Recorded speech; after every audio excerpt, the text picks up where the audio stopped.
House Bolton did not emerge from nowhere. They are what centuries of deliberate cruelty look like when it becomes tradition. Former kings who lost their crown to the Starks bent the knee and then spent generations making sure no one forgot what they were capable of.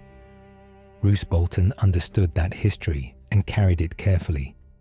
Cold, precise, controlled. A man who kept his brutality measured and therefore useful.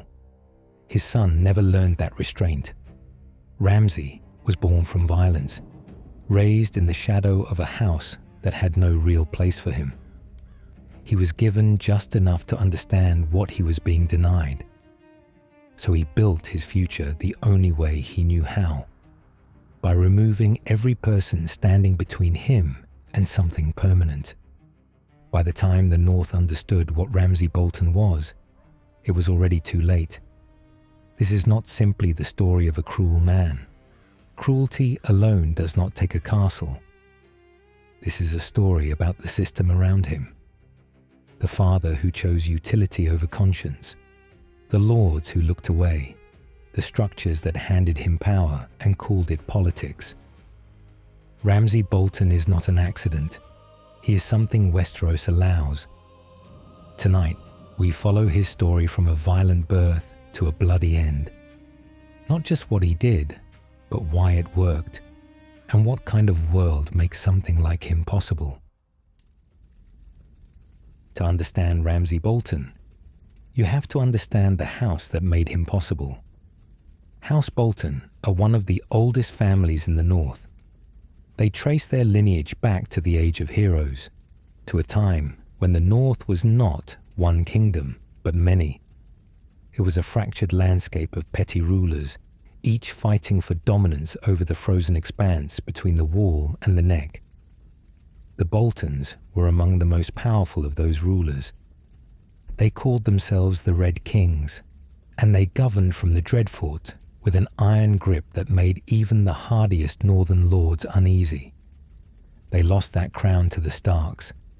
It took centuries of war, but eventually the Boltons bent the knee, acknowledged the direwolf as their liege, and became vassals of Winterfell.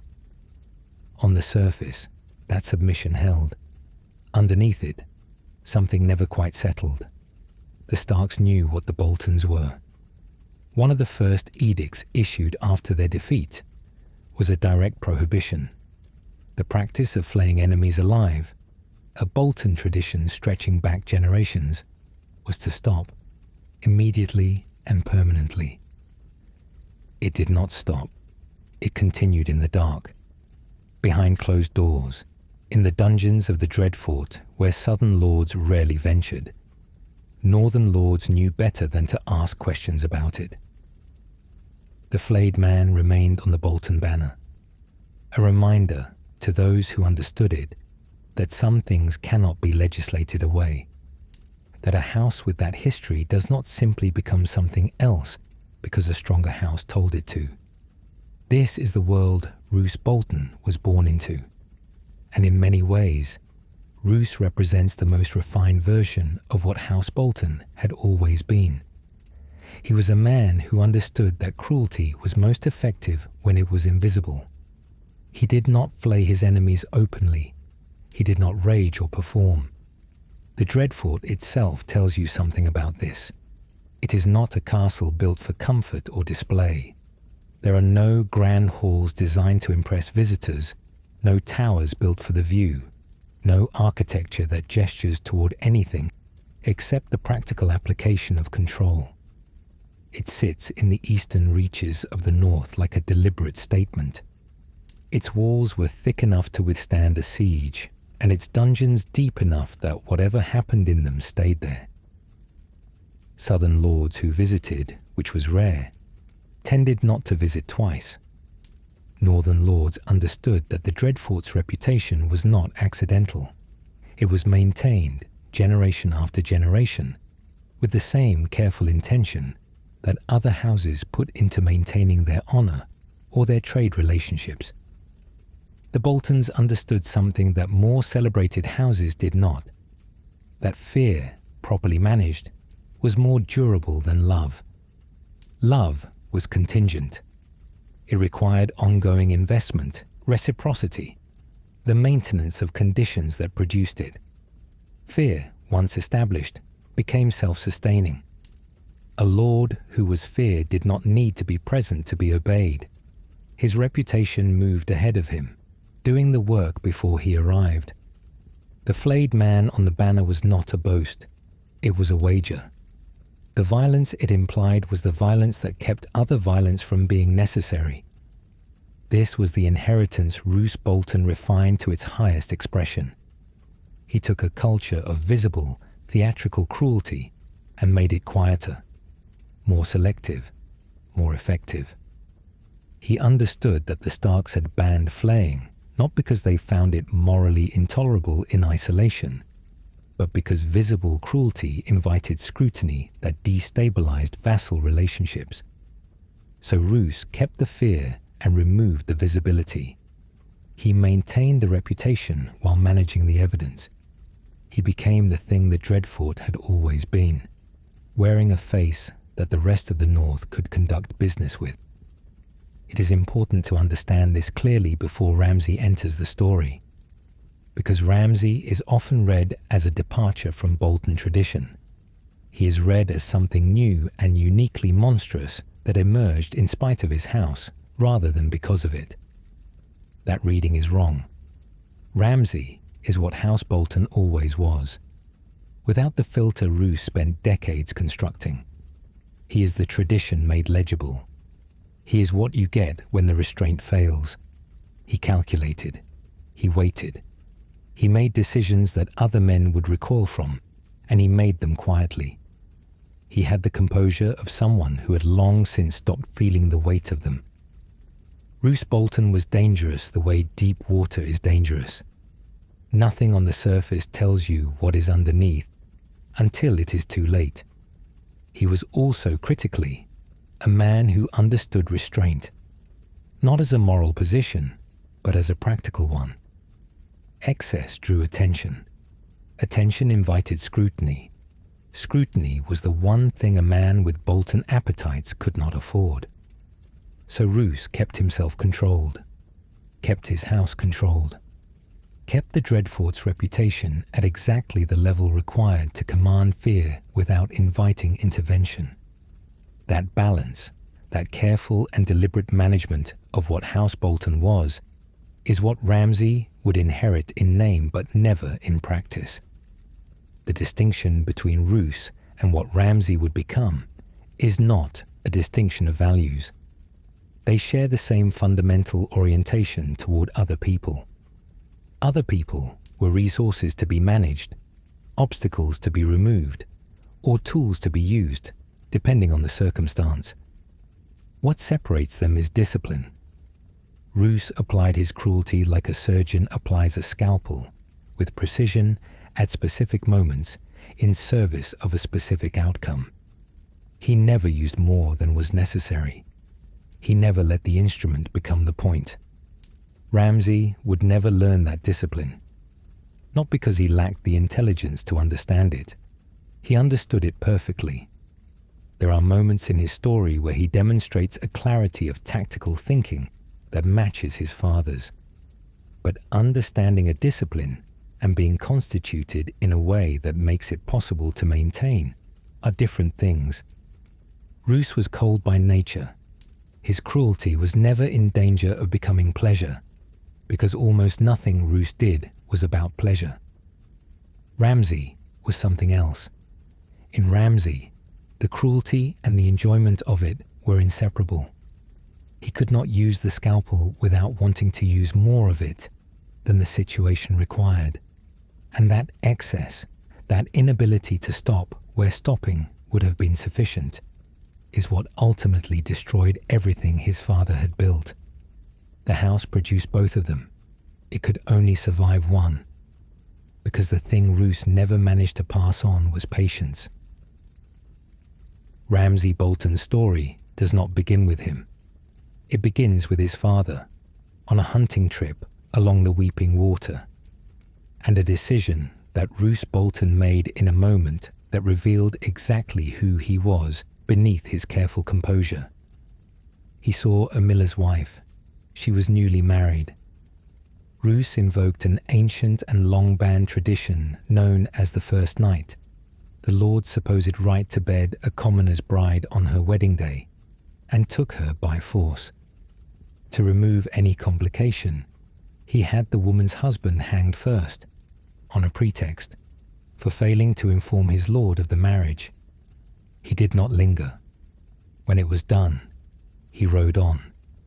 There is no version of that account that contains ambiguity. Roose Bolton, the careful man, the patient man, the man who understood that excess invited scrutiny, did this, without apparent concern for consequence, because in the eastern reaches of the north, in the shadow of the Dreadfort, consequence was something that happened to other people. A year later, the woman arrived at the Dreadfort gates with an infant in her arms. She demanded that Roose acknowledge the boy as his son. Roose's first instinct was to have them both killed. It would have been cleaner, simpler, entirely in keeping with how he managed inconvenient problems. What stopped him was the child's eyes. They were pale and cold, the same eyes Roose saw in his own reflection. The taboo of kinslaying, one of the deepest prohibitions in the world of Westeros, held his hand. He acknowledged the boy publicly and provided for his upkeep. The boy would grow up knowing who his father was. Roose, already married, already had a true-born heir, a boy named Roose Bolton. Where Ramsay was wild and unruly, Roose was quiet. He loved history. He played the harp. He was, by every account, nothing like the house he had been born into. He was a gentler thing that had somehow emerged from very dark soil. Roose warned Roose to stay away from his bastard half-brother. The warning was not casual. It was specific, and it was serious. Roose understood what Ramsay was even then. He understood that Roose, with his quiet temperament and his fondness for music, was not equipped to navigate whatever a meeting with Ramsay might produce. Roose did not listen. He sought Ramsay out.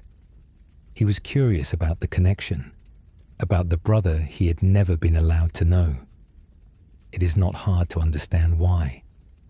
Roose was by all accounts a decent young man. Decent young men tend to believe that family is worth pursuing regardless of what they have been told.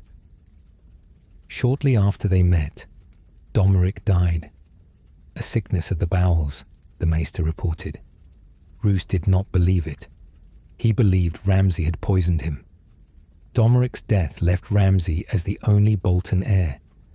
Bastard or not, there was no one else. Whether Ramsay saw that clearly enough to act on it, or whether he simply acted and the inheritance followed, is not something the record resolves. What Roose believed is enough, that his bastard son, given access to his true-born heir, had ended him. The motive, if there was one, barely matters. The pattern matters more. Ramsay, presented with someone whose existence complicated his own, removed the complication. Roose was now without a true-born heir. The only Bolton left was the bastard he had never wanted. And so, with the particular cold pragmatism that defined everything Roose did, he brought Ramsay to the Dreadfort and began the process of deciding what to do with him. He had created something. He had not yet understood what. The moment that stopped Roose from killing Ramsay at birth deserves attention, because it contains something the rest of the story tends to obscure. It was not love or mercy. Roose had no reason, at that moment, to believe the infant would ever be useful to him. What held his hand was the taboo of kinslaying and the cold shock of recognition in the child's eyes. Two things operated at once, neither of them involving anything that could be called a moral instinct. The child who would become Ramsay Bolton entered the world entirely on a technicality, and the terms of that technicality shaped everything that followed. He grew up knowing, without being told, that he was present on sufferance. He knew that the ground beneath him was not solid. He knew that the people who could remove him from it had chosen, for their own reasons, not to. He knew that those reasons were subject to change. Every decision Ramsay makes for the rest of his life is a response to that. The hunting, the flaying, the removal of anyone who represents a threat he cannot account for. All of it is the behavior of someone who learned early that existence is conditional. The only way to change that is to remove the conditions. Domeric's death is the first clear expression of this. Roose suspects the poisoning. He cannot prove it. He cannot act on it without destroying his only remaining heir. So he absorbs it, files it, and begins the long process of working with what he has no choice but to keep. It is the first time Ramsay forces Roose into a position where his careful judgment fails him. It will not be the last. Ramsay came to the Dreadfort with nothing that could be taken away. No title, no inheritance, no position that did not depend entirely on the goodwill of a man who had already tried to have him killed once. He understood his situation with a clarity that most people in his position would have found paralyzing. Ramsay, however, found it instructive. At the Dreadfort, Roose gave Ramsay's mother a servant to help raise the unruly boy, a man known throughout the Bolton household by a single name, Reek. The name came from an affliction that followed him everywhere. He smelled appalling, in a way that no amount of bathing or perfume could resolve. Whether through illness, constitution, or something else entirely, no one could say with certainty. No one at the Dreadfort could stand to be near him. He slept with the pigs, because even the horses would not tolerate his presence. Roose assigned him as something close to a joke, a bastard and an outcast, paired together at the edge of the household, out of sight and largely out of mind. What happened next was not a joke. Ramsay and Reek became inseparable. They hunted together, ranging across Bolton lands with a freedom that came precisely from being ignored. No one watched them closely because no one wanted to be near them. Reek, for all his wretchedness, was not a passive companion. He was almost as cruel as Ramsay, and the two of them fed something in each other that grew worse the longer they were left alone. Roose would later reflect that they had corrupted each other, that each had made the other into something neither might have become alone. Together, they developed a pattern. They would find a girl, a peasant, someone without protection or recourse, and set her free, tell her to run, give her a head start, and the feeling, however brief, that escape was possible. Then they hunted her down. It is worth pausing on that detail. The pattern, the false hope, the manufactured chance at survival, the methodical closing of every exit, is not random cruelty. The same logic appears constantly in how he handles certain situations, in what he builds around Sansa inside Winterfell, in how he moves Jon Snow on the battlefield outside its walls, what he does to Theon Greyjoy. This specific cruelty, the fading of hope, the ultimate power over another person, is Ramsay's calling card. Ramsay Bolton has one approach. He applies it to everything. Significant, too, is when it develops. It is not acquired with power. It surfaces as expression, not strategy, in the years before Domeric dies and the household shifts toward him. The false hope, the manufactured chance, the methodical closure. These are not tactics he learned. They are the shape of how he thinks. This is what separates him most clearly from Roose. His father's cruelties serve something beyond themselves, always a reason, always an outcome being worked toward. Ramsay's hunting, in those early years, serves nothing except the satisfaction of the pattern itself. There is only the method, refined and repeated, because it gives him something that other things cannot. It gives him a sense of the world behaving in a way that confirms his understanding of it. He will carry it into everything that follows, because it is not something he chooses. It is something he is. Beyond the hunts, he adopted the Bolton custom of flaying with a completeness that even Roose found excessive. Where Roose used it selectively, as a tool with a specific purpose, Ramsay wore it as an identity. It was less a practice than a declaration. The distinction mattered, and Roose understood it as a liability. A man who flays because he enjoys it is a man who will eventually flay the wrong person at the wrong moment. He was right. That moment came sooner than expected. When Robb Stark called his banners south in response to Ned Stark's imprisonment, Roose rode to war and left Ramsay holding the Dreadfort.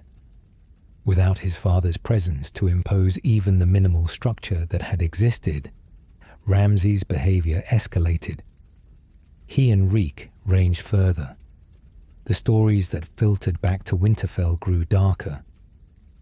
Then Lord Hornwood died in Robb's campaigns, followed shortly by his only heir. Castle Hornwood and its lands were left without a ruler. Several northern houses began maneuvering to claim them. Ramsay had his own solution. He rode to intercept the widowed Lady Hornwood, a woman of the Manderley family, alone and unprotected, and forced her to marry him. With that marriage came a claim to her lands and her castle. He brought her back, locked her in a tower, and left her there. She did not survive. The accounts of how she died are not pleasant. When word reached Winterfell, Sir Roderick Cassel, the castle's master-at-arms acting as Castellan in Bran Stark's name, moved immediately to bring Ramsay to justice. Forces were dispatched. Ramsay was tracked down during one of his hunts. Cornered, with no time to fight his way clear, Ramsay made a decision that demonstrated something important about how his mind worked under pressure. He stripped off his own clothing, dressed Reek in it, and gave him the better horse. He told him to ride for the Dreadfort and bring reinforcements. Stark forces caught up with the rider, saw a man in Ramsay's clothing on Ramsay's horse, and killed him believing they had taken Ramsay Snow. Ramsay, now dressed in Reek's rags and carrying nothing that identified him, was taken to Winterfell as a prisoner, a nobody, a foul-smelling servant who happened to be in the wrong place. He was brought inside Winterfell's walls, held in its cells, and told he would be made to testify before being executed. He had no intention of being executed. From this point on, the accounts begin to diverge. What is certain is the man who enters Winterfell's story. The man Theon Greyjoy will eventually encounter, trust, and be destroyed by, is not improvising. He has been rehearsing this his entire life. Theon Greyjoy made many mistakes in his life. Most of them can be traced back to the same wound, a desperate, lifelong need to prove himself to a father who had already decided what he was worth. Balon Greyjoy had sent Theon to Winterfell as a ward, which is another word for hostage, when Theon was still a boy. He had grown up in a house that was not his, loyal to a family that was not his family, belonging fully to neither world. When the War of the Five Kings gave him what looked like an opportunity, he took it. He seized Winterfell with a small force of Ironborn, too small, as anyone looking clearly at the situation would have understood immediately. He held it against a population that despised him, in a castle he did not know how to defend, with no realistic prospect of reinforcement. Theon had taken Winterfell. He had no plan for what came after. The northern forces were already moving to take it back. The walls were closing in, and Theon, isolated and increasingly desperate, was running out of options. Then someone arrived who seemed to have one. He came without an army, without banners. He rode into Theon's situation, presenting himself as a friend, a man who understood Theon's problem and had a way through it. He was calm where Theon was frantic, certain where Theon was desperate. He spoke about escape, about a route out that did not end in capture or death. He offered it with the easy confidence of someone doing a favor rather than running a calculation. Theon believed him. It is worth dwelling on this for a moment, because Theon's particular vulnerability is not generic. Any competent manipulator could exploit a desperate, cornered person. What Ramsay does is more specific than that. He reads the precise shape of Theon's wound. Not just that Theon is afraid, but what Theon is afraid of and what Theon has always needed. Then he constructs an offer that addresses that specific need. Theon's defining injury is not fear of death. It is the fear of irrelevance, of being someone that no one chooses. He grew up as a ward, which is the political language for a hostage, in a house where his status was permanently conditional. He was neither Stark nor Greyjoy in any complete sense. He was an asset, valued insofar as he represented leverage over his father, discarded in every other sense. The seizure of Winterfell was a desperate attempt to resolve that wound through an act so dramatic that neither world could ignore him anymore. It failed, as acts of desperation built on wounds tend to fail, and left him in a worse position than before. Ramsay arrives into that failure and offers the one thing Theon cannot resist.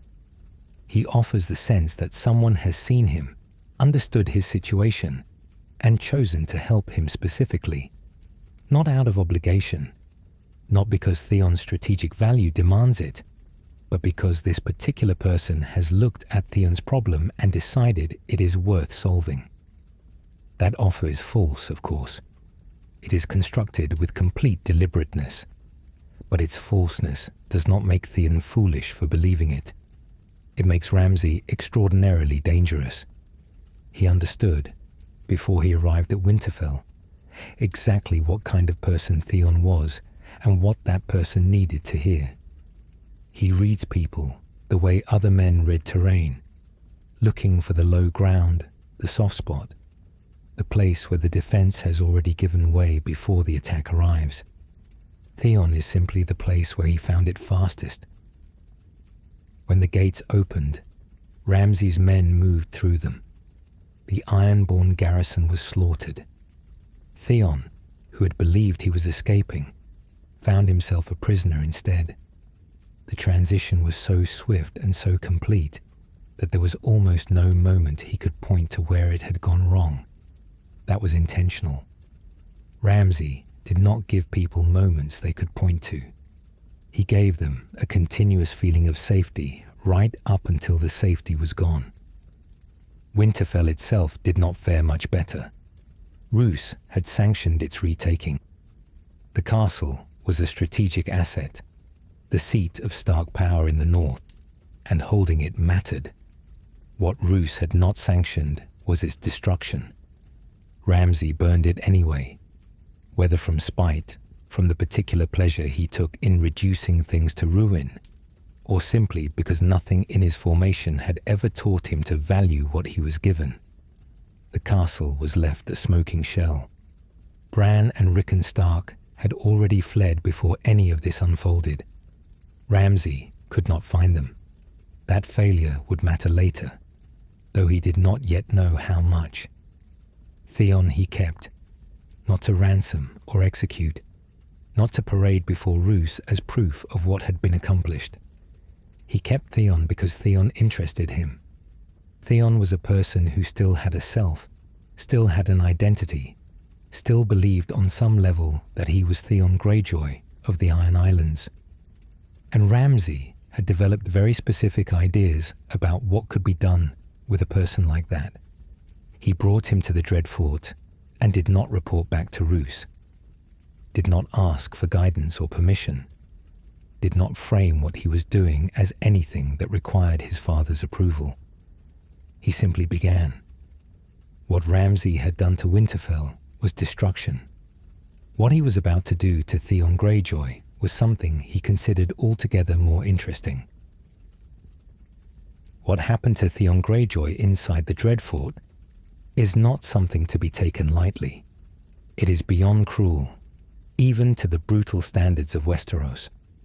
But before any of it begins, Ramsay tries something else first. Rather than pain, he starts with hope. Theon wakes in the Dreadfort strapped to a cross-shaped frame, disoriented, with no clear understanding of where he is or how he got there. Then a young man arrives, warm, friendly, apparently sympathetic. He listens to Theon. He seems genuinely concerned. He promises to help. He even produces what appears to be a rescue.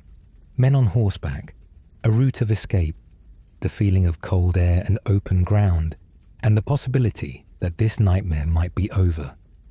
It is not over. The men on horseback are Ramsay's. The escape route leads back to the Dreadfort. The warm, friendly young man who seems so concerned is waiting when Theon is brought back in. He is still smiling. This is the first lesson Ramsay teaches Theon, and it is the most important one. Hope becomes a tool, not something that sustains you, but something that makes its own removal more effective. Every time Theon reaches for the possibility that his situation might change, Ramsay is there to close that door. He ensures the closing costs Theon something. Over time, the cost of hoping becomes higher than Theon can pay, and so he stops.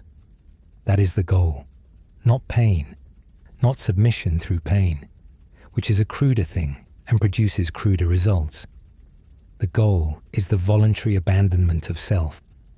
Ramsay wants Theon to stop reaching, to stop remembering, to stop locating himself in a history and a name and a set of beliefs about who he is. The physical torture is the accompaniment to that conditioning, not its engine. Time is the tool that makes the rest of it possible. The manufactured escapes are where this becomes clearest. Each false chance serves a specific purpose. It allows Theon to hope, because hope is what makes its removal most costly. A person who has already stopped hoping cannot be further shaped by disappointment. Ramsay keeps hope alive with precisely the minimum required, then withdraws it at maximum impact. The name Reek is not simply a humiliation. It is a new foundation. A person without a stable sense of self has nothing to resist from. You cannot refuse an order if you cannot locate in yourself the person who would do the refusing. Over enough cycles, the reaching becomes more painful than the remaining. Theon stops, not because he cannot reach, but because he has learned, below the level of conscious decision, that it hurts more than stillness. Ramsay produces something more deliberate than a broken man. A broken man is useless. What he builds is a person whose capacity to function is intact and redirected entirely toward compliance. Theon after the Dreadfort can still think, still speak, still remember who he was. He simply cannot act on any of it. The machinery is running. It has been pointed in a different direction. Cruelty alone could not have produced this. What produced Reek was patience, attention, and a genuine understanding of how identity is constructed and what it takes to dismantle it. The underlying person had to remain intact entirely, and it works. By the time Roose Bolton arrives at the Dreadfort with his new wife Walder Frey, what is sitting in the Dreadfort's kennels is not recognizably Theon Greyjoy. He is dirty, diminished, flinching at sounds, responding to a name that is not his. Ramsay calls him Reek, and he answers to it. Not because he has been told to, because on some level he has accepted it. Roose is not impressed by this. He is angry. He had a valuable political hostage, the last surviving son of Balon Greyjoy, Lord of the Iron Islands, a man whose cooperation or whose suffering both carried strategic weight. Ramsay has taken that asset and made it into something that can barely function. He chastises Ramsay directly, reminding him that he is still a bastard and that his position is contingent. Acting without authorization on something this consequential was exactly the kind of recklessness that made Roose doubt whether Ramsay could ever be trusted with real responsibility. Ramsay's response is to give a demonstration. He has Reek shave him with a straight razor. While Ramsay watches his father's reaction, he calmly tells Theon that Roose has murdered Robb Stark. Robb Stark was the man Theon betrayed, the man whose death should mean something to him, the man whose fate would once have produced a visible response. Theon does not react. He keeps shaving. His hand does not tremble. His face does not change. The razor stays exactly where Ramsay needs it to stay. Roose watches this and says nothing for a moment, because whatever his objections to the method, the result is sitting in front of him. A man so thoroughly emptied of himself that he can hold a blade against the throat of his captor and not even consider using it. Not because he is restrained, because the part of him that would have considered it no longer exists in any functional sense. Ramsay has not simply broken Theon Greyjoy, he has replaced him. Reek goes beyond a nickname or a humiliation. It is the architecture of a different person, built from the wreckage of the original, designed to be exactly what Ramsay needs and nothing else. Compliant, responsive, useful. The reduction of a person to a function is what Ramsay does to everyone around him.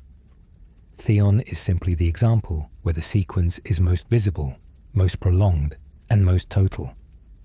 Roose leaves the demonstration having said what he came to say, but something has shifted. He came to chastise a bastard who had overstepped. He is leaving having watched that bastard produce something no one else in the North could have produced.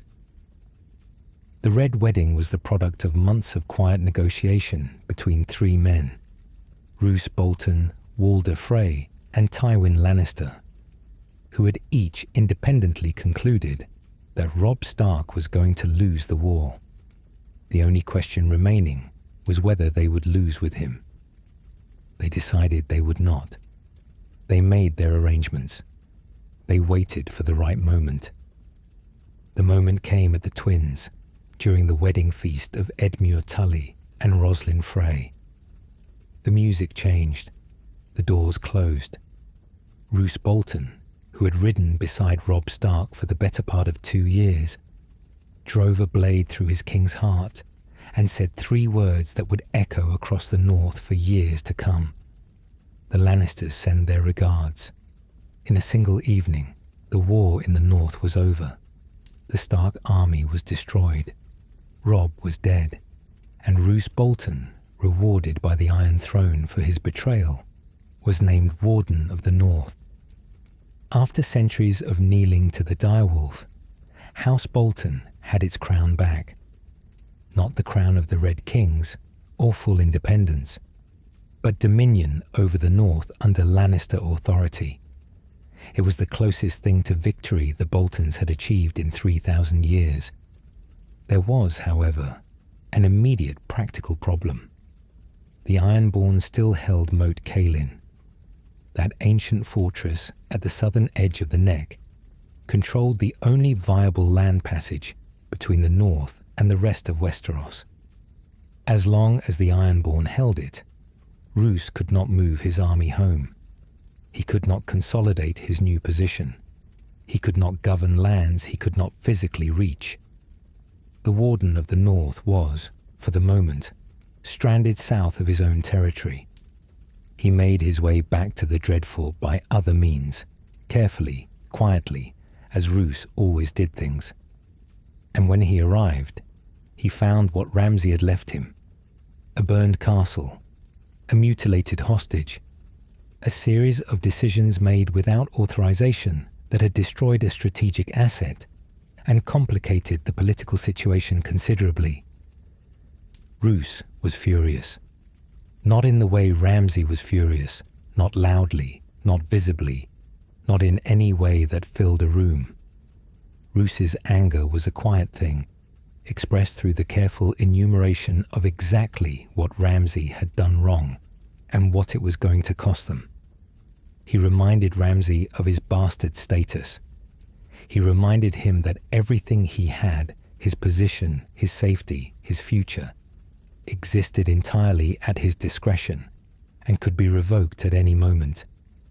What makes this confrontation interesting is not the power dynamic on its surface, a lord dressing down a bastard who overstepped, but what each man understands about the other that is not being said. Roose knows exactly what Ramsay is. He has known it since Domeric died. He has lived with that knowledge for years, working around it, deploying it when useful, containing it when necessary. He does not chastise Ramsay because he is surprised by what Ramsay did. He chastises him because the consequences have created a problem that now requires attention. Ramsay needs to understand the cost of acting without authorization, not as a moral lesson, but as a practical one. Roose is not angry that Ramsay burned Winterfell because burning it was wrong. He is angry because a burned Winterfell is harder to govern than an intact one. Harder to govern means more expensive, and that is exactly the kind of outcome Roose's careful judgment was designed to avoid. Ramsay understands all of this perfectly. He has spent his entire life being handled by this man. He knows the shape of Roose's disapproval, knows it is not personal, knows it is functional, knows that Roose's concern is never with what Ramsay is, but only with what Ramsay costs. There is something almost clarifying in that. Roose's relationship with Ramsay is honest in the way few things in Ramsay's life have been. It makes no pretense of warmth. Roose will use Ramsay as long as Ramsay is useful. Ramsay will serve Roose as long as serving Roose is the best available path to what Ramsay wants. Both of them know this. Neither says it. What Roose cannot see is that the arithmetic is already shifting. Ramsay is not simply an instrument to be corrected and redeployed. He is running his own assessment of what Roose represents and what Roose costs. Walder's presence in the castle, her growing belly, her cheerful northern warmth, the specific threat she represents, is changing that assessment in ways Roose has not fully accounted for. Moat Cailin needed to be taken. The Ironborn garrison holding it was small, sick, and leaderless. Their own commanders had killed each other in disputes over what to do. But they were still there, and they still controlled the passage. A direct assault was possible, but costly. Roose had a less expensive idea. He had Reek. If Theon Greyjoy, or what remained of him, could be sent into Moat Cailin as a representative, offering the garrison terms of surrender, the fortress might fall without a battle. It was an elegant solution. It was also a test. Roose wanted to know whether what Ramsay had built was actually useful or merely impressive in a controlled environment. He told Ramsay that if Moat Cailin was taken, his position would improve. The implication was clear to both of them. Legitimization, a royal decree transforming Ramsay Snow into Ramsay Bolton, a true heir with a true name, was the reward sitting at the end of this task. Ramsay had been given the thing he had always needed most. Not love, not approval, not the warmth that Domeric might have offered and paid for with his life. something harder and more useful than any of that. He had been given a reason to perform. There was one additional detail that both men understood, without needing to discuss it directly. Walder Frey was now Roose's wife. She was young and healthy, and the match had been deliberate. Walder Frey had offered her weight in silver as a dowry. Roose, with characteristic coldness, had chosen the fattest of Walder's daughters. A true-born heir was not merely possible. It was, in all likelihood, a matter of time. Ramsay understood what that meant. The task at Moat Cailin was not simply an opportunity. It was a clock, and it had already started. Moat Cailin was not much to look at by the time Ramsay turned his attention to it. The fortress that had once guarded the only passage through the neck had been held by the Ironborn for months.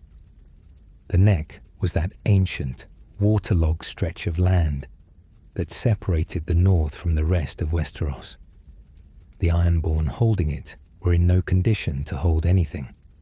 Their commanders were dead, killed in the internal disputes that Ironborn garrisons were prone to when left without clear leadership and clear purpose. What remained was a skeleton crew of sick, starving men in a crumbling castle, outnumbered by their own dead, and increasingly by the disease working its way through what was left of them. They were not a fighting force. They were a problem that had not yet solved itself. Ramsay's solution was characteristically elegant in its cynicism. He would not assault the fortress. He would send Reek. The logic was simple. The garrison was Ironborn. They answered to the Greyjoys. If someone presenting himself as a representative of that family arrived with terms, an offer of safe passage south, a way out of the fortress they were dying in, there was a reasonable chance they would take it.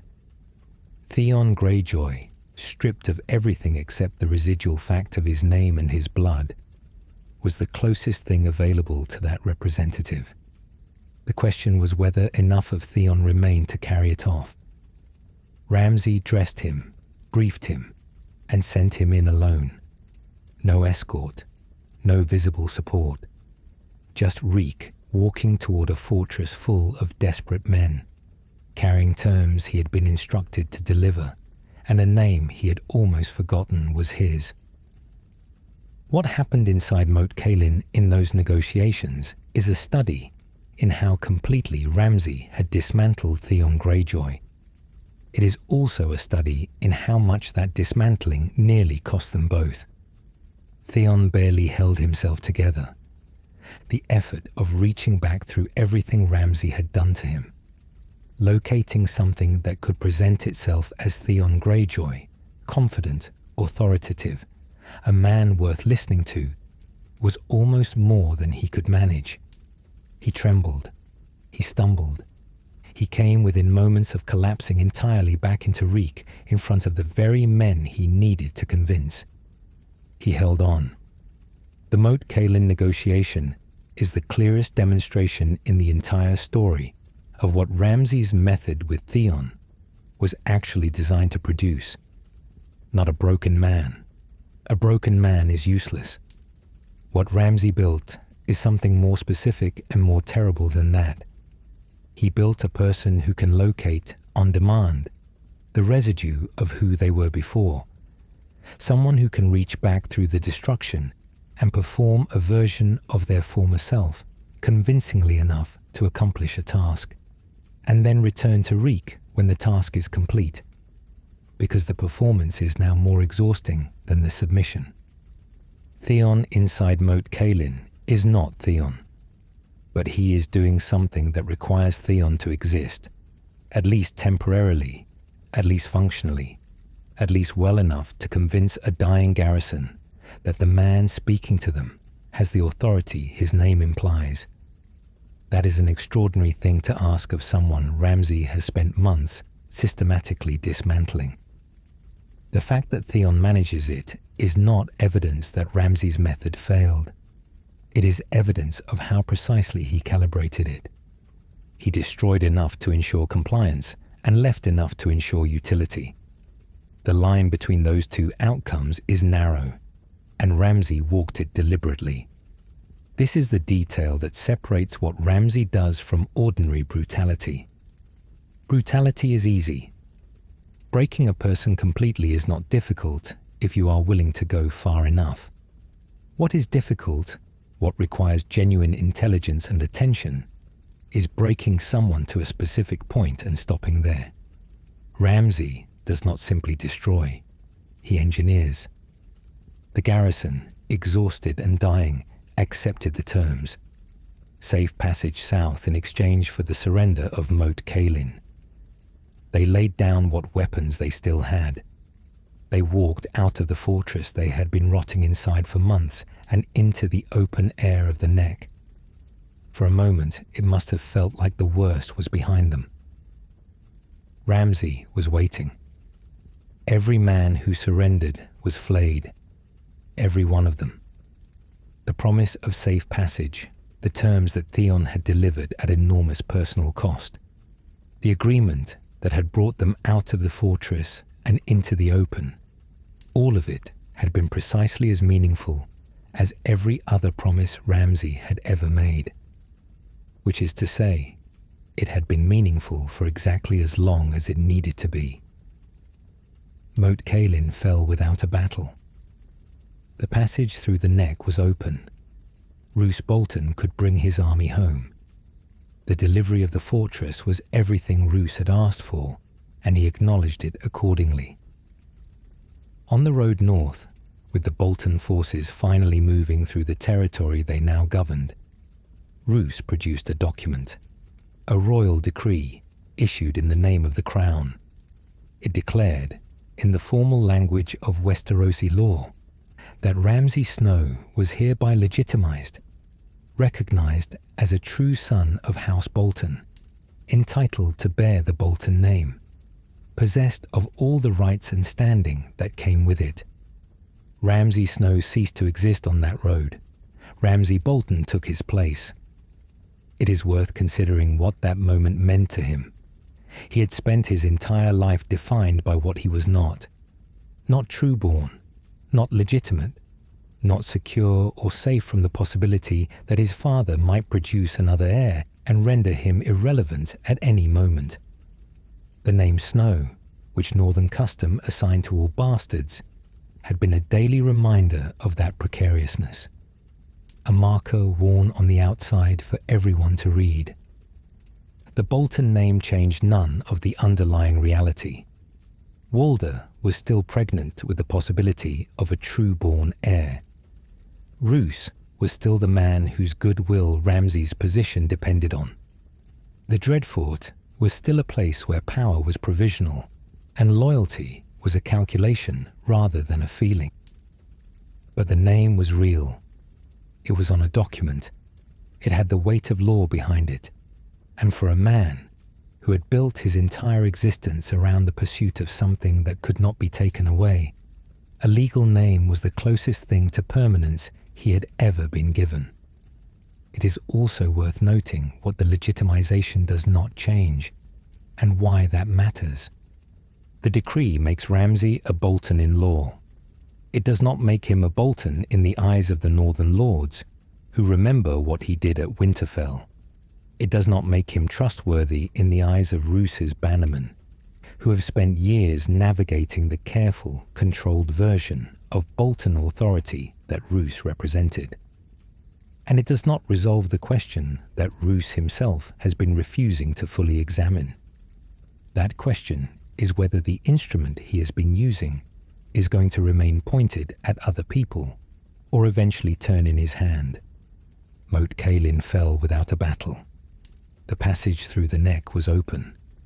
Roose Bolton could bring his army home. The delivery of the fortress was everything Roose had asked for, and he acknowledged it accordingly. On the road north, with the Bolton forces finally moving through the territory they now governed, Roose produced a document, a royal decree, issued in the name of the crown. It declared, in the formal language of Westerosi law, that Ramsay Snow was hereby legitimized, recognized as a true son of House Bolton, entitled to bear the Bolton name, possessed of all the rights and standing that came with it. The legitimization is, in one sense, the moment of Ramsay's greatest achievement. In another sense, it is the moment that seals his fate, because it gives him enough of what he wants to make the remaining gap feel unbearable rather than merely frustrating. The gap was the true-born heir that Walder might produce, the final piece of permanence that a decree cannot fully provide, close enough to see, close enough to reach for, close enough that the presence of an obstacle feels like an injustice rather than a fact of his situation. Ramsay has always been most dangerous when he is almost satisfied. He would spend everything he had left trying to make it stick. Legitimization gave Ramsay a name. Governing the North showed him what a name was actually worth. The political situation Roose had constructed after the Red Wedding was, on paper, relatively stable. House Bolton held Winterfell. The Iron Throne had confirmed their authority. The Northern Lords who might have resisted had watched what happened to the ones who did. The Stark army had been destroyed at the Twins. The bodies floated downriver, the message clear to anyone paying attention. Survival in the post-Red Wedding North meant accommodation.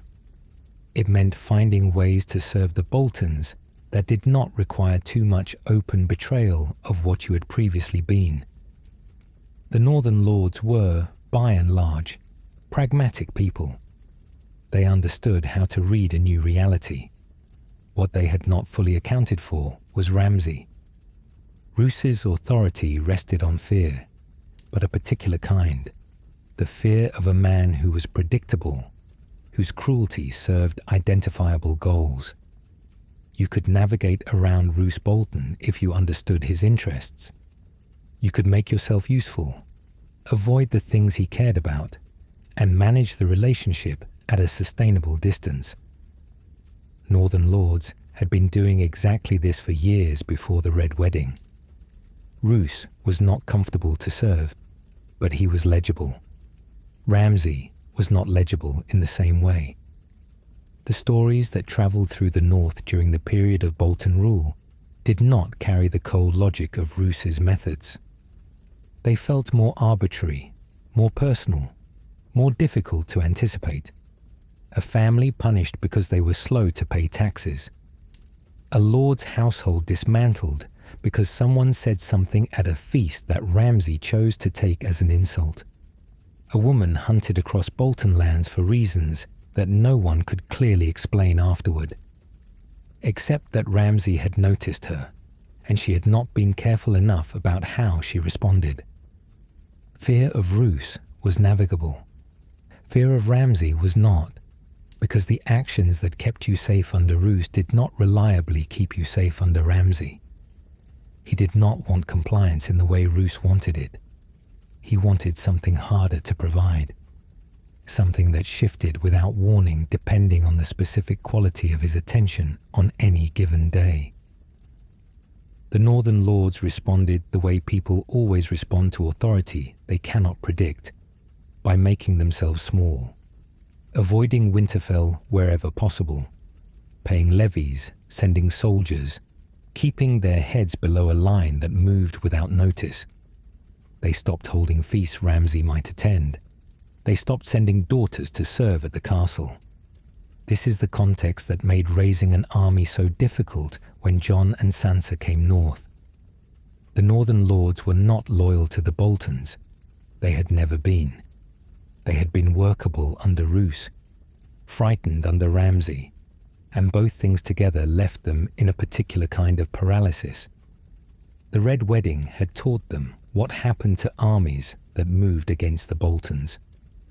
Ramsay's rule had taught them what happened to individuals who drew his attention.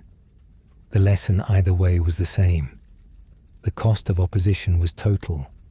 and the people who bore it would not be the lords making the choices, but the small folk who served them. Lyanna Mormont's 62 men matter precisely because of this.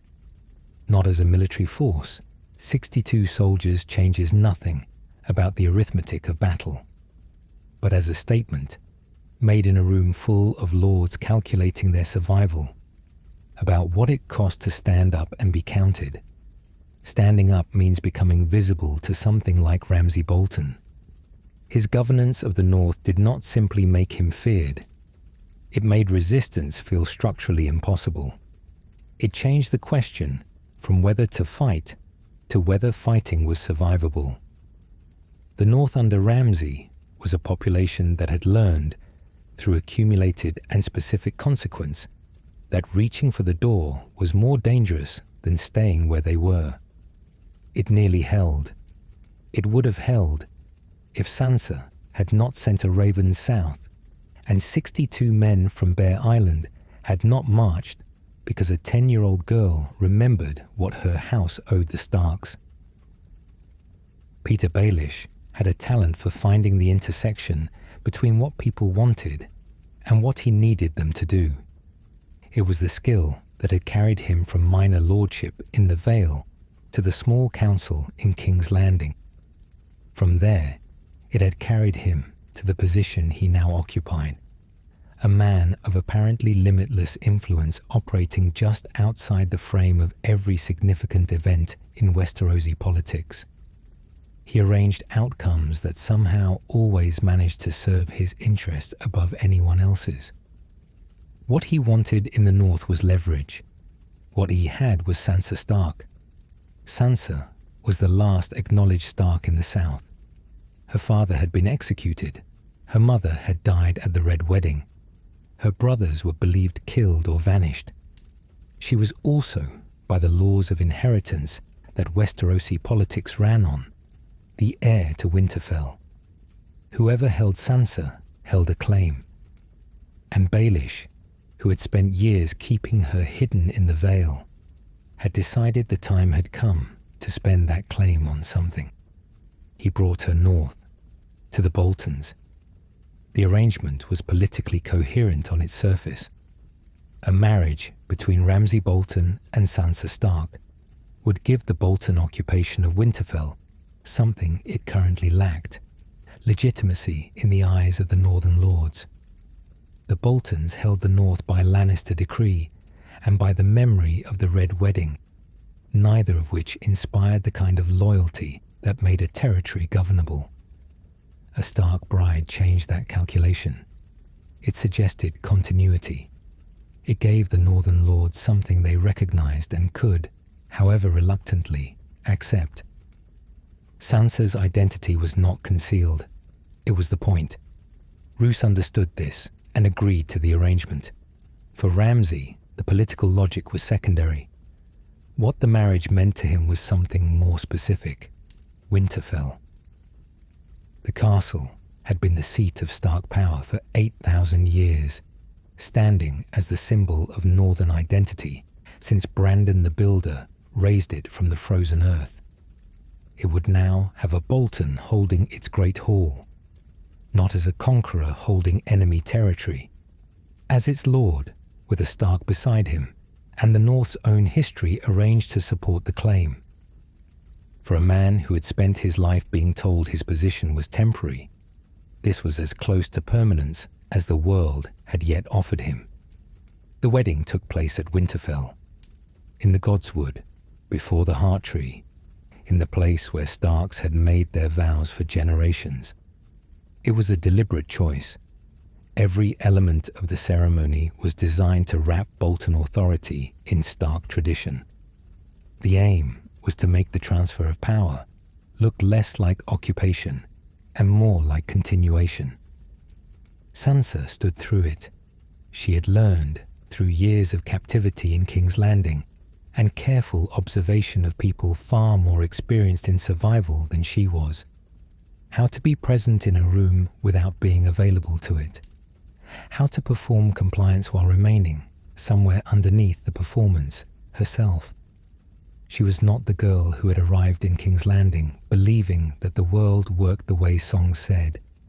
She was something harder and more careful than that. Sansa's resilience was not enough. Not yet. Because Ramsay had a tool that no amount of careful composure could fully defend against. He had Theon. Reek's presence in Winterfell was not incidental. Ramsay used him deliberately and precisely as an instrument of psychological control over Sansa. He was a constant reminder that the man who had betrayed her family, who had seized her home, who represented everything that had gone wrong since her father rode south and never came back, was now reduced to this: broken, collared, answering to a dead man's name. The message was not subtle. This is what happens to people who resist. This is what I am capable of. Look at what I made. Sansa was isolated, watched. Every potential avenue of escape or communication was monitored or closed. She moved through her own home as a prisoner who had not yet been told explicitly that she was a prisoner. She looked for cracks. She found very few, and the ones she found, Ramsay found first. Brienne of Tarth had been watching Winterfell from outside its walls, waiting for an opportunity to fulfill the oath she had sworn to Catelyn Stark. She had gotten word to Sansa through a sympathetic man in the Winter town. The message travelled inward through the castle until it reached Sansa's maid, who passed it on. If she was ever in danger, light a candle in the highest window of the broken tower, and help would come. It was a small thing, a candle in a tower. But in the environment Ramsay had constructed around Sansa, a small thing was everything. Meanwhile, in the background of all of this, Walder Bolton's pregnancy was progressing. Roose watched Ramsay with the particular attention of a man who has created something he is no longer entirely sure he can predict. He offered reassurances. Ramsay was his firstborn.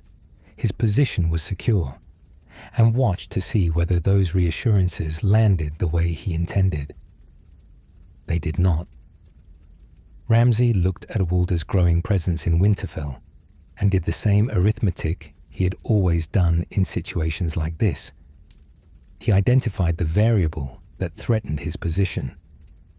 He began, in the particular quiet way that was more frightening than any amount of visible rage, to consider what to do about it. He had done this before, with Domeric, with every obstacle that had ever presented itself between Ramsay and the thing he was reaching for. The outcome of that consideration had never been in doubt.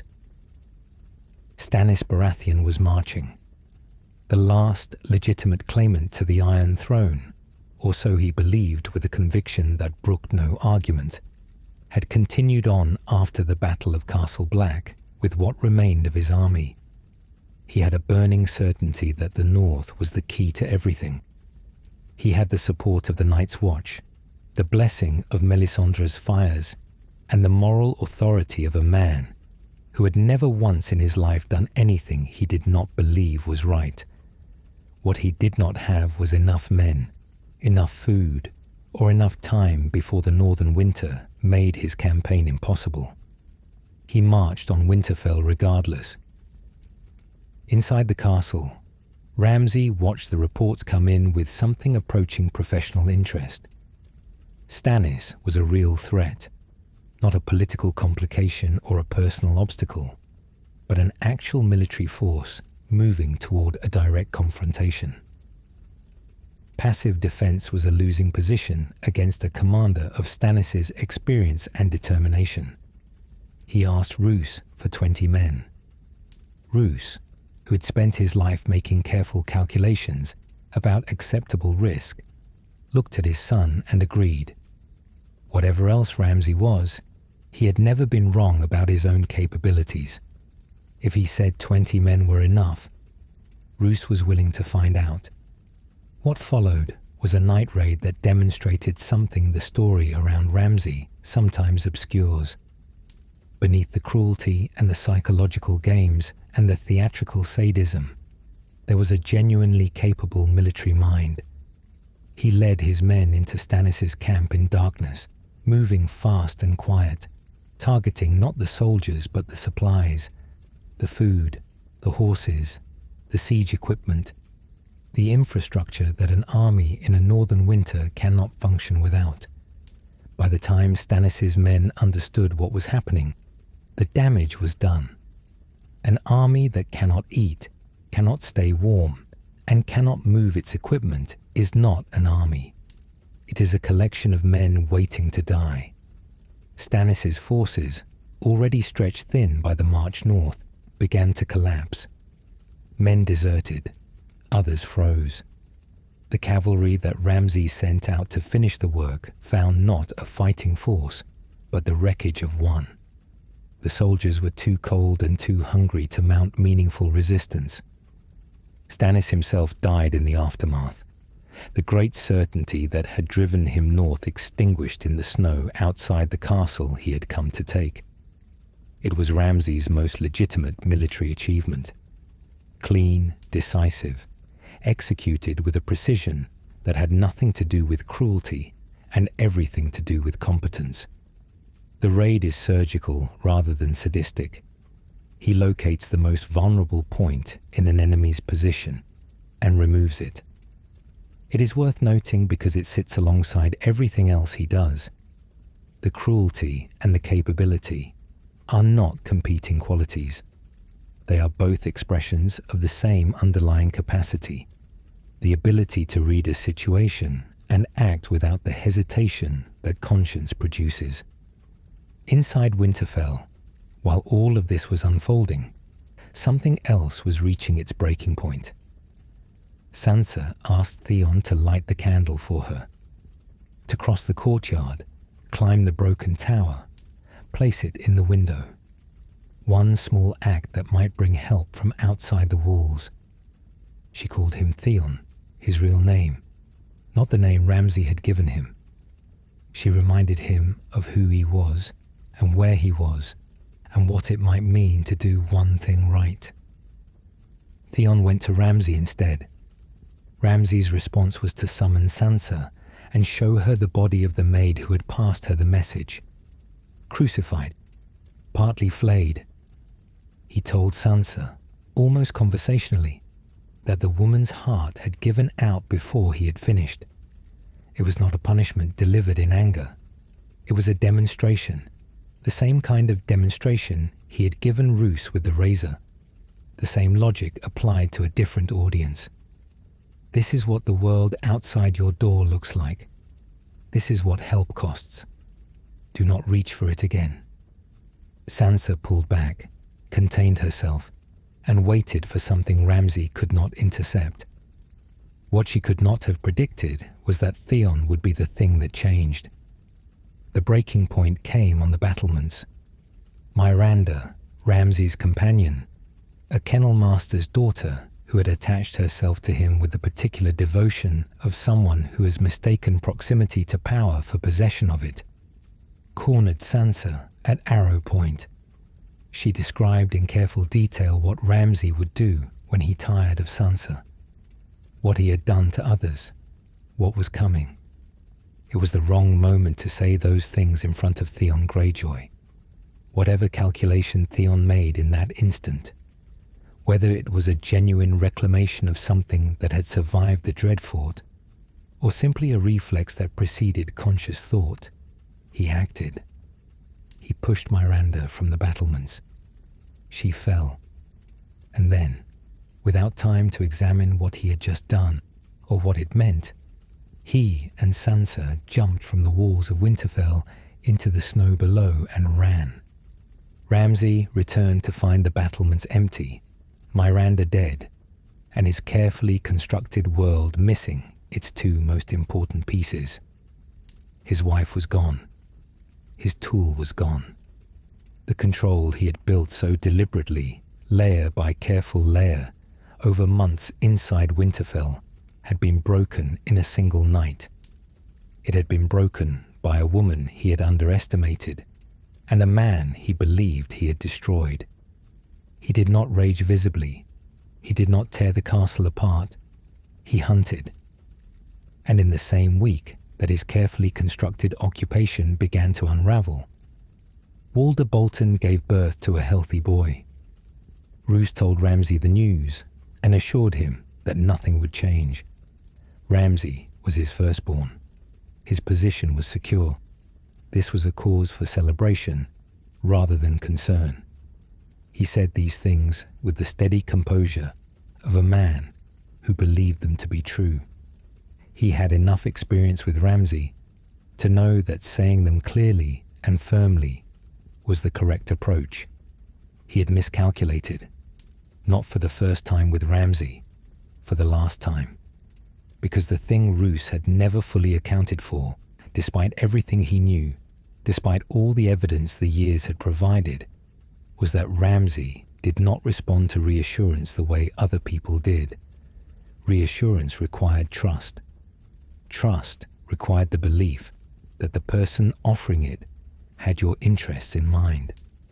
Ramsay had never believed that about anyone. He had certainly never believed it about Roose. What Ramsay heard when Roose told him his position was secure was not security. It was the clock he had been listening to since Walder arrived at the Dreadfort, ticking louder than it had ever ticked before.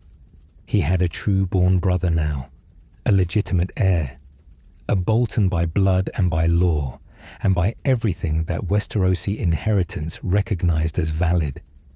Everything Ramsay had spent his life fighting for, the name, the castle, the permanence, was suddenly sitting in a far more precarious position than it had been the day before. He had eliminated obstacles before. He was already deciding what to do about this one. There is a version of Roose Bolton's death that looks like rage. A son who has just learned his position is threatened, who has spent a lifetime accumulating resentment toward the father who created him and then held that creation at arm's length, finally reaching a breaking point and acting on impulse. That is not what happened. Calculated, quiet. To anyone watching carefully, it looked almost exactly like something Roose Bolton himself might have done. Roose delivered the news of the boy's birth in person. He told Ramsay that Walder had delivered a healthy son.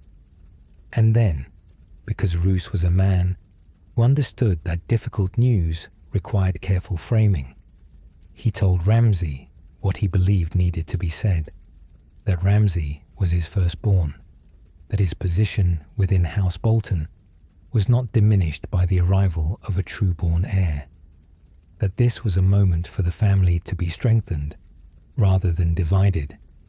He said these things clearly, directly, and with the confidence of a man who had spent decades navigating difficult conversations through the precise application of the right words at the right moment.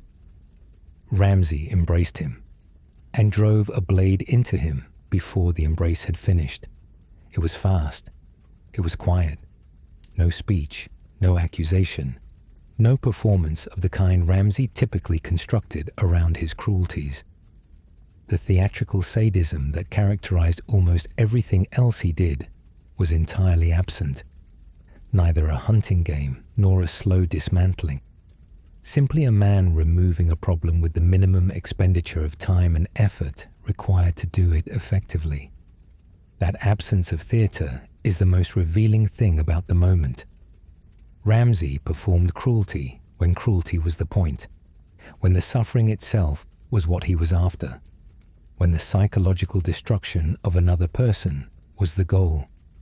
With Roose, the goal was not suffering. The goal was elimination. And when elimination was what was required, Ramsay could be as efficient and unsentimental as his father had ever been.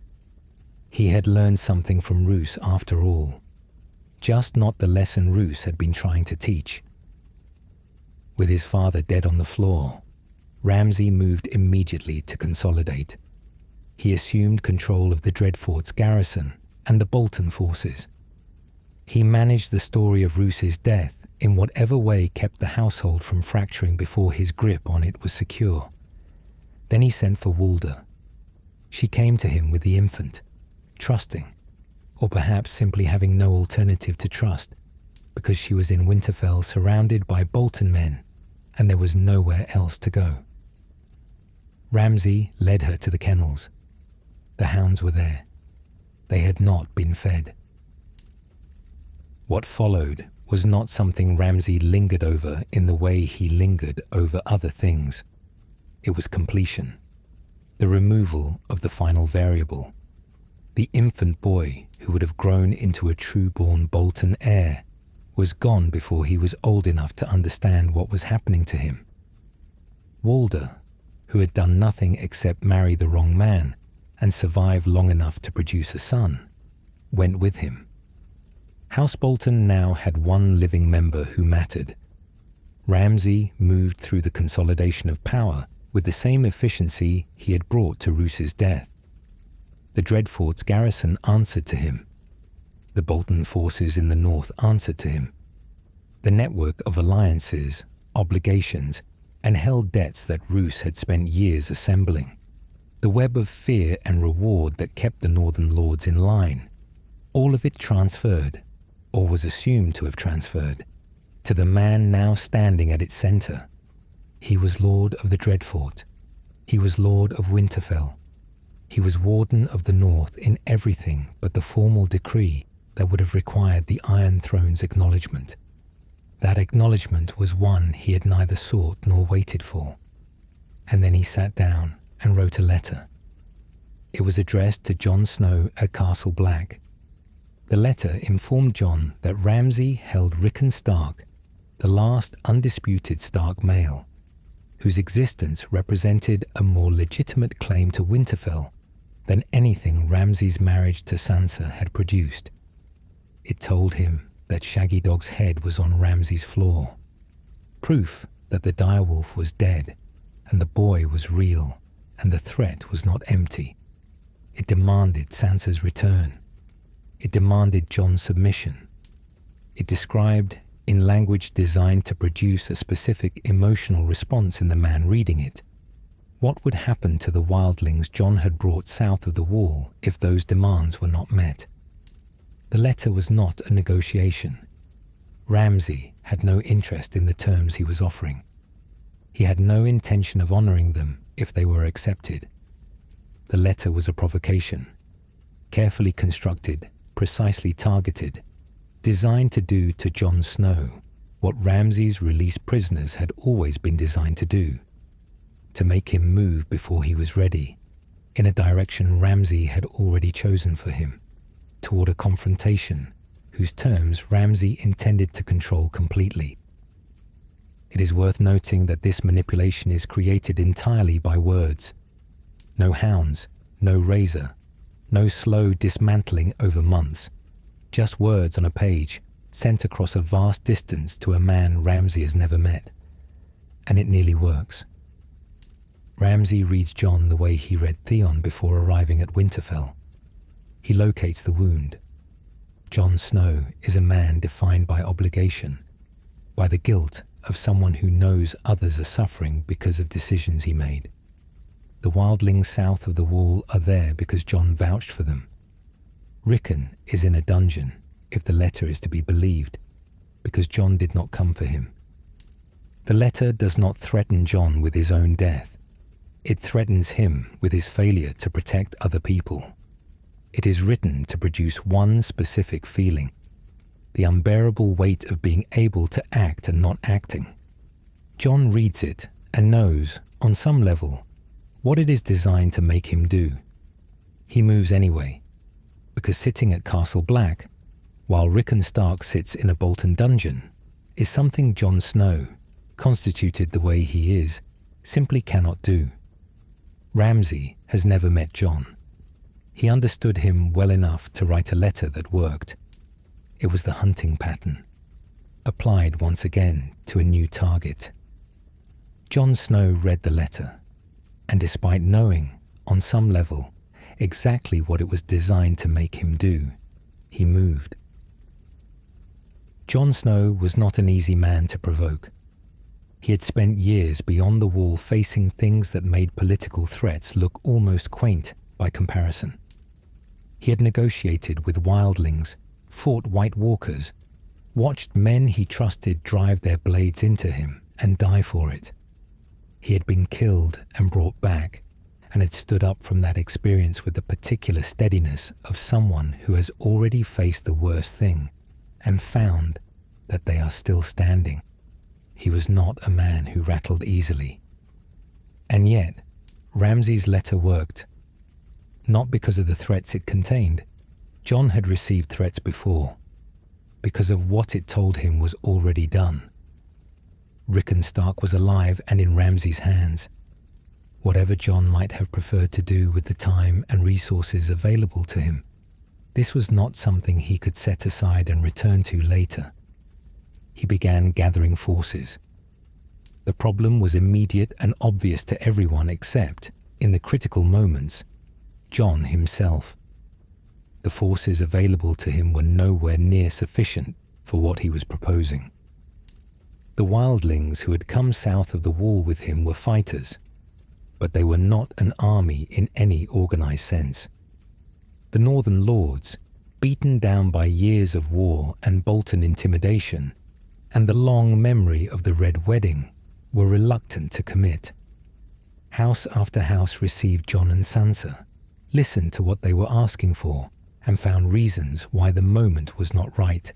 The risks were too high, the Boltons too entrenched. Some broke through that reluctance. Lyanna Mormont of Bear Island, 10 years old, ruling her house alone, with the kind of direct certainty that made grown men uncomfortable, committed every fighter Bear Island could spare. 62 men. She delivered the commitment in a room full of lords twice her age and 3 times her caution, and she did it with a composure that put most of them to shame. The Mormonts remembered what they owed the Starks. Lyanna Mormont was not a person who forgot debts. Other houses trickled in. Not enough. Sansa had been watching the recruitment unfold with an increasingly clear assessment of their chances. She made a decision that she did not share with Jon. She sent a raven to Peter Baelish in the Vale. She asked for the Knights of the Vale. She accepted, in doing so, that Baelish would want something in return, and that whatever he wanted would be complicated and would not resolve cleanly. She sent the raven anyway, because the alternative was marching to Winterfell with half the army they needed and hoping for something that hope alone could not provide. The raven went. The response came. The Knights of the Vale would ride. Sansa told Jon she had sent for help. She did not tell him from whom or how many or on what terms. Jon, who was already focused entirely on the military problem in front of him, did not press her for the details that might have changed how he approached what came next. That gap in information, that thing Sansa knew and Jon did not, would very nearly get them all killed. Before the battle, there was a parley. The two forces met on the field outside Winterfell. Ramsay, with his lords and his banners. Jon, with his commanders and his sister beside him. Ramsay arrived for the encounter the way he arrived for everything, composed, almost leisurely, performing confidence with the ease of someone who genuinely had it, rather than someone manufacturing it for effect. He had the numbers. He had the castle. He had Rickon. He had, or believed he had, already decided how this was going to end. He brought Rickon to the parley. Not to negotiate with. Ramsay did not negotiate. He brought him as a demonstration. Look what I have. Look what that means. Consider what I am prepared to do with it. Jon offered single combat. Himself against Ramsay, one-on-one. The outcome of the battle decided by the two men most directly responsible for it. It was an honorable proposal and a strategically sound one. Jon was an exceptional fighter, and Ramsay, for all his capability, had never been formally trained. The offer gave Ramsay a path to victory that did not require him to risk his numerical advantage. Ramsay declined without apparent consideration. He had 6,000 men. Jon had perhaps half that. There was no version of this situation in which Ramsay needed to accept terms that removed his advantages. He smiled at the offer, made a comment about Jon's reputation that was almost complimentary, and rode back to Winterfell. On the morning of the battle, with both armies drawn up and the distance between them still enough for clear thinking, Ramsay released Rickon Stark. He told the boy to run.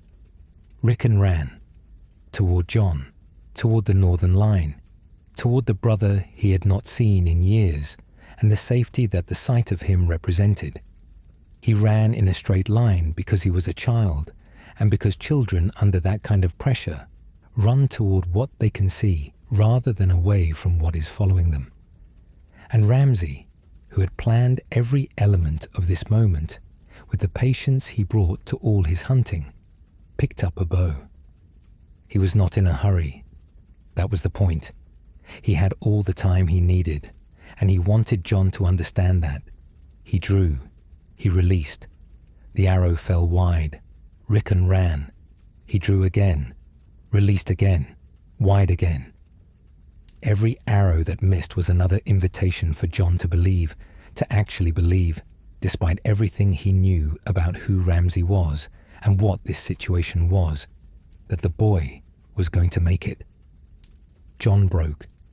He spurred his horse forward, alone, ahead of his lines, riding toward Rickon with no plan except the urgent biological need to reach him before the next arrow did not miss. His army, seeing their commander charge, followed. They were drawn out of their defensive position, away from the ground they had chosen, into the open field that Ramsay had been waiting for them to enter. The last arrow did not miss. Rickon Stark fell 20 yards from Jon's outstretched hand.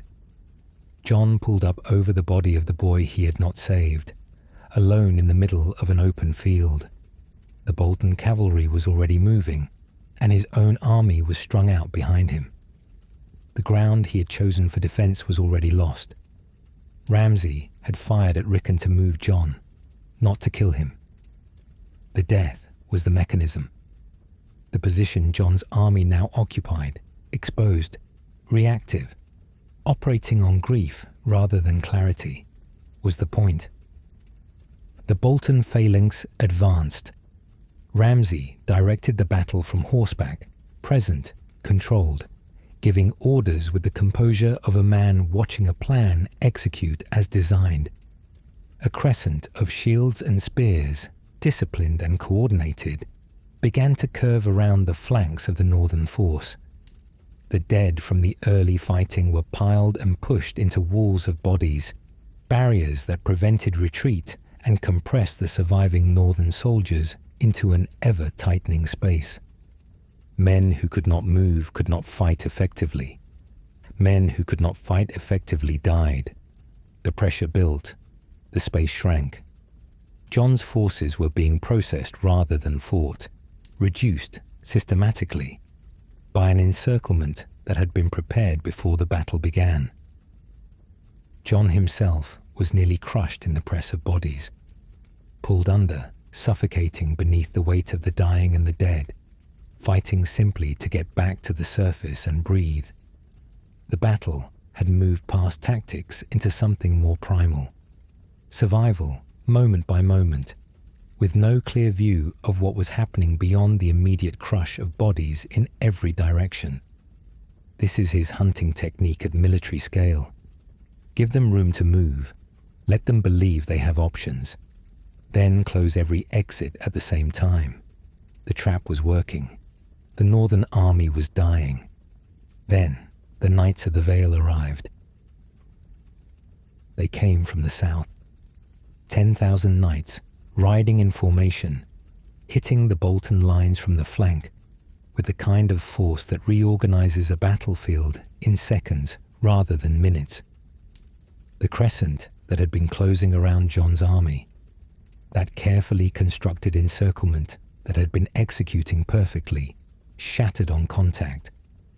Bolton's soldiers, who had been advancing with the confidence of men watching a foregone conclusion, suddenly found themselves between two forces. The mathematics of the battle reversed in the time it took to register what was happening.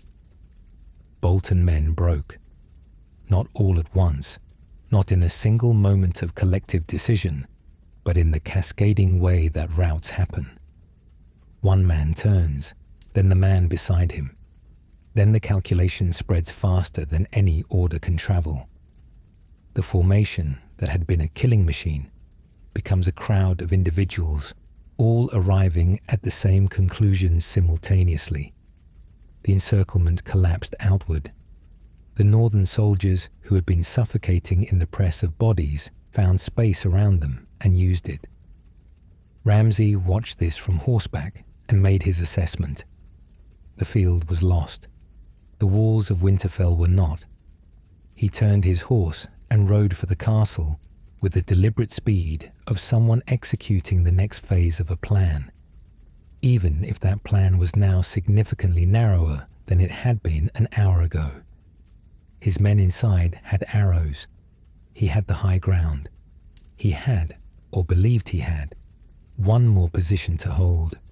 He was wrong about that. But he was not wrong to try.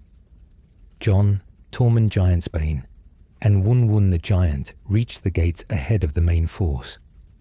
The gates were closed and barred. Wun went to work on them anyway, not with siege equipment, but with his hands and his body, driving himself against the wood and iron with the force that only something his size could sustain. Bolton arrows came down from the walls. Wun absorbed them and kept moving.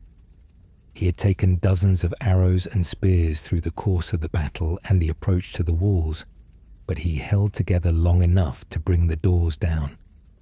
He fell to his knees in the yard beyond, spent, blood from countless wounds pooling beneath him. He looked toward Jon. Ramsay put an arrow through his eye. Then Ramsay turned the bow toward Jon. He announced, almost pleasantly, that he had reconsidered the offer of single combat, that it sounded like a wonderful idea after all. He loosed 3 arrows in quick succession. Jon grabbed a shield from a fallen soldier and covered the ground between them while the arrows hit the wood. There was no 4th arrow. Jon reached him. What followed was not a fight in any technical sense. Jon hit him, and then again, and then kept hitting him in the way that people hit things when something has broken through every layer of tactical thinking and reached whatever is underneath. Not with the controlled efficiency of a trained fighter managing a situation, but with the accumulated weight of everything that had led to this moment. Ned Stark's execution, the Red Wedding, Rickon falling 20 yards from Jon's outstretched hand, all of it delivered through fists, on the face of the man most directly responsible for the last of it. He stopped when he saw Sansa. She was standing at the edge of the yard, watching. Jon looked at her and understood something that the momentum of the moment might otherwise have carried him past. This was not his judgment to deliver. Whatever came next for Ramsay Bolton should be decided by the person who had the most direct claim to deciding it. He stepped back. He had Ramsay taken to the kennels and locked in, and he left the rest of it to his sister. Ramsay, sitting in the kennel with the damage Jon had done to his face and the reality of his situation settling around him, made one final attempt at the only instrument he had left. He told Sansa she could not be rid of him, that he was part of her now, that whatever she did in this kennel, he lived inside her and always would. Sansa looked at him and took that away from him too. She told him his words would disappear, his house would disappear, his name would disappear, all memory of him would disappear. She said these things not with rage, but with the quiet certainty of someone who has thought them through and means every one of them. Then she told him his hounds had not been fed in 7 days. It is worth understanding what is actually happening in this exchange, because it is more precise than it first appears. Ramsay's entire method, across every relationship, every prisoner, every situation in this story, has been the removal of the future. He takes away hope. He manufactures the belief that nothing will change, that no exit exists, that the present condition is permanent. That is what he did to Theon over months in the Dreadfort. That is what he did to Sansa inside Winterfell. That is what he tried to do on the battlefield with Rickon. Remove Jon's belief that the future could be different from what Ramsay had already decided it would be. The threat he makes in the kennel is the same instrument applied one final time. You cannot escape me. I am already inside you. Your future belongs to me, whether I live or die. Sansa's response is not simply a rejection of that threat. It is its precise structural inversion. Where Ramsay removes the future from people, Sansa removes him from the future. Where he makes his victims believe that nothing they do will change what is coming, she tells him clearly and specifically what is coming for him. Not pain, not death, but erasure. The end of his name, the end of his house, the end of any claim he has on existing in the memory of the world. She does not take away his hope. She takes away his legacy. And for a man who has spent his entire life fighting for permanence, for a name that cannot be taken, a position that cannot be revoked, something that will outlast the circumstances of his birth, that is the most precise thing she could possibly have taken. He spent everything he had reaching for permanence. She removes it in a single sentence. Then she opens the kennel. The hounds did not obey him. This, perhaps more than anything else in the long catalogue of Ramsay's end, was the detail that mattered most. These were his dogs. He had named them. He had trained them. He had used them as an extension of his will for years, on prisoners, on women hunted across Bolton lands, on Walder and the infant boy whose existence had threatened his position. The hounds were the most literal expression of the authority Ramsay exercised over everything around him. They looked at him in that kennel, having not eaten in 7 days, and made a different choice.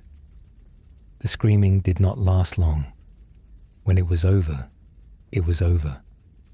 When it was over, Sansa walked away from the kennel and into the yard where Winterfell's banners were already being changed. The flayed man was coming down. The direwolf was going back up. She allowed herself a moment, not triumph exactly, not the clean satisfaction that songs about victory tend to describe, but something more complicated and more honest than that. The expression of someone who has survived something they were not supposed to survive and is still in the process of understanding what that means. House Bolton was over, not diminished, not defeated in the way that allows for regrouping and return. Roose was dead. Ramsay was dead. Walder was dead. The infant heir was dead.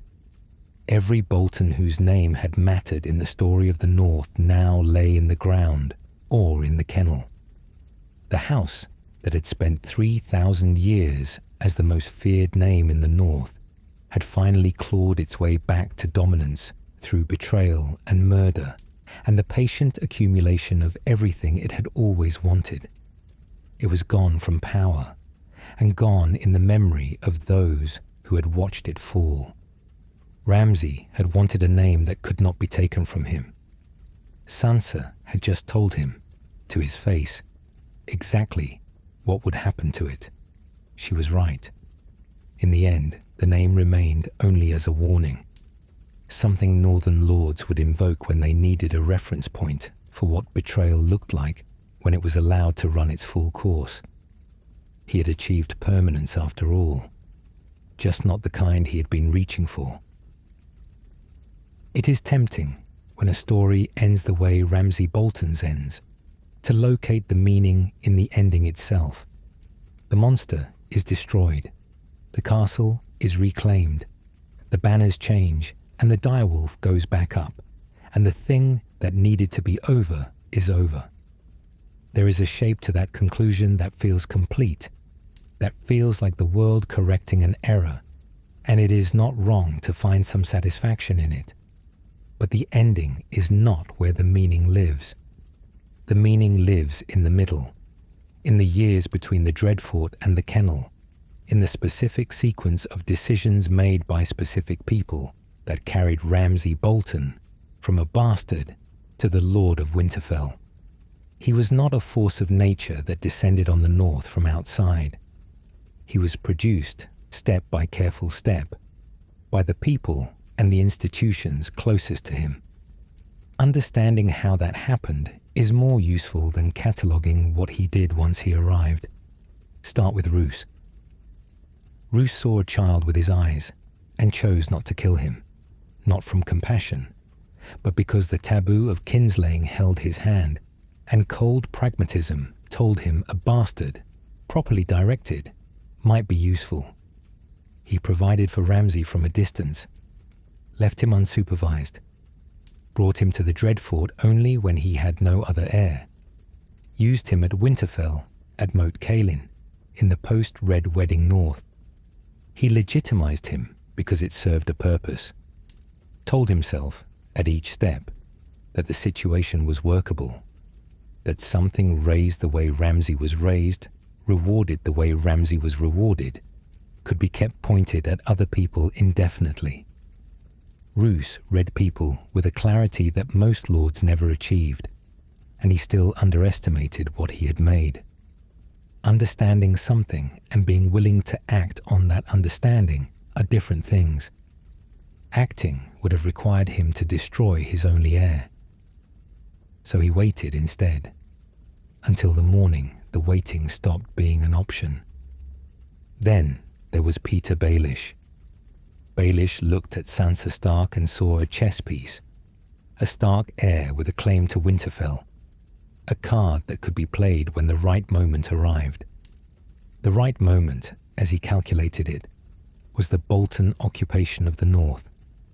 He delivered Sansa to Ramsay with the confidence of a man who had never once in his life miscalculated what a situation was worth and what it would cost. He believed he could retrieve her when she had served her purpose. He believed the situation was contained within a frame he controlled. He nearly lost her permanently. Baelish was not a stupid man. He was arguably the most capable political operator in Westeros, a man who had outmaneuvered lords, kings, and institutions for decades by reading people's desires and turning those desires into leverage. His entire approach rested on a single, reliable premise: that people act in their rational self-interest. If you understand what someone wants and what they fear, you can predict what they will do. That framework fails completely against Ramsay. Ramsay does not reliably operate within rational self-interest. He honors agreements until they have served their purpose and breaks them the moment they stop being useful. Not because he has calculated that breaking them serves him better, but because the agreement was never real to him in the first place.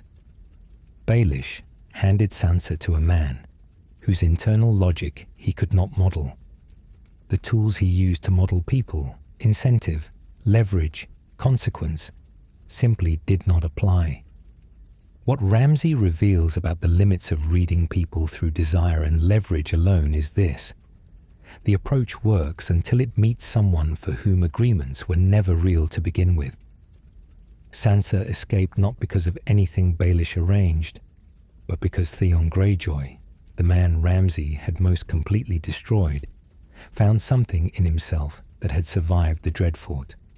He used it at the critical moment. Baelish's chess piece saved herself. The master manipulator's plan worked only in the sense that the Knights of the Vale eventually arrived. And they arrived because Sansa asked for them, not because Baelish had deployed them. Every person who encountered Ramsay and believed they could use him made the same error. The Umbers trusted that the new power in the north would honor its side of an arrangement.